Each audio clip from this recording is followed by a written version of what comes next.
Bonjour, c'est Bob de retour pour une vidéo tuto sur Dragon Age Inquisition. Donc je vais vous parler aujourd'hui un peu du craft, le craft d'armure, en fait, qui vous permettront de débloquer les personnages qui sont non débloqués quand vous commencez le multi. Donc vous avez par exemple l'assassin, l'élémentaliste, psychomancienne, templière et le badass guerrier mystique. Le Qatari est pas mal aussi, malgré son nom. Alors vous avez les différentes sections. Donc vous avez une roue en fait et vous allez pouvoir décider ce que vous allouez dans chaque roue. Donc évidemment, si vous devez avoir à chaque fois le nombre d'éléments qui correspond à la case. Par exemple, si vous y a marqué 9, comme pour le guerrier mystique, vous devez avoir 9 slots du même tissu. Donc voilà, c'est pas évident à obtenir, ça met du temps, c'est pour ça que il est plus fort que les autres. Voilà, après pour les runes, vous cliquez sur les armes,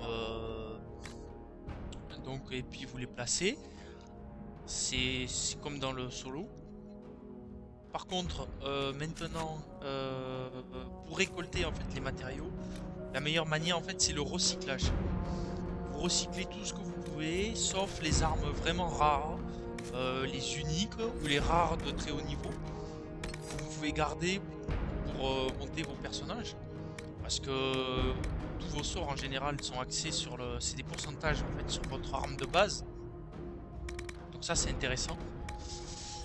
Donc là, je vous ai montré les arbres de skill des différents persos. Donc pour le guerrier mystique, il encaisse pas mal, il encaisse bien, quoi. Il a plein de stats pour encaisser. Après, bon, il fait pas beaucoup de dégâts, enfin, il fait pas mal de dégâts, mais c'est plutôt sympa, un peu moins que l'élémentaliste. La templière, elle, c'est une espèce de tank avec des buffs de groupe assez pénibles à gérer quand même. Moi j'aime pas jouer guerrier parce qu'on est obligé de se faire taper dessus pour avoir les points de garde. Par contre c'est pas mal parce que elle a certains pouvoirs donc pour booster la défense du groupe ou booster les dégâts contre les démons. Et vu que le boss démon c'est le plus dur à battre quand même, c'est toujours utile. Ensuite, démarcation par exemple, c'est un pouvoir qui permet de paquer les mobs. Donc en fin de niveau, vous le mettez au milieu du couloir et puis ça bloque les mobs. C'est pas mal ça si vous avez un mage derrière. Bon,